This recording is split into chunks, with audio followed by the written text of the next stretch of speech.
रही जादो जी के टोला हमें नहीं जननी बोली ऐसन हो खेला तो के पूछता कि हई का हो रे सखी जादो जी के लइका हो तो छुके पूछता कि हई का हो रे सखी जादो जी के लइका हो होली खेल गईल रही जादो जी के टोला हमें नहीं जननी बोली ऐसन हो खेला तो के पूछता कि हई का हो रे सखी जादो जी के लइका हो तो छुके पूछता कि हई का हो रे सखी जादो जी के लइका हो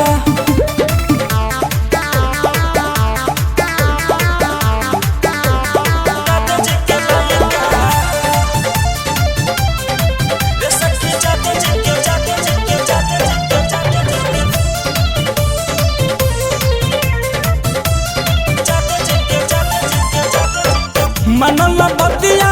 ले लसी जतिया देहनियों के सामने झाई रे कैले बा धोखा पाके उ मौका पूरा से बतिया बताई रे पूरा से बतिया बताई रे मनल बतिया ले लसी जतिया देहनियों के सामने झाई रे कैले बा धोखा पाके उ मौका पूरा से बतिया बताई रे धैला से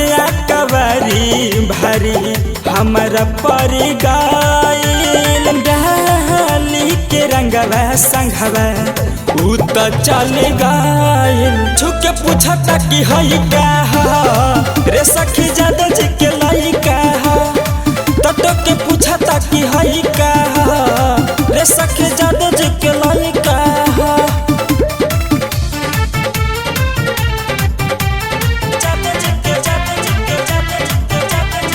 खेलल होली अहिर टोली हमर निकली हनु गइल हो जवन सोचनी उहे हमारा संग सखीर भइल हो संग सखीर भइल हो खेलल होली अहिर टोली हमर निकली हनु गइल हो जवन सोचनी उहे हमारा संग सखी भइल हो धइल लस हाथे हमर काट लेलस गलिया कहलस के तू ही हो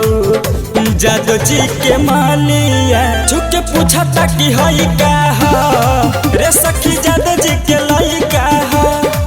तो के पूछता कि हई का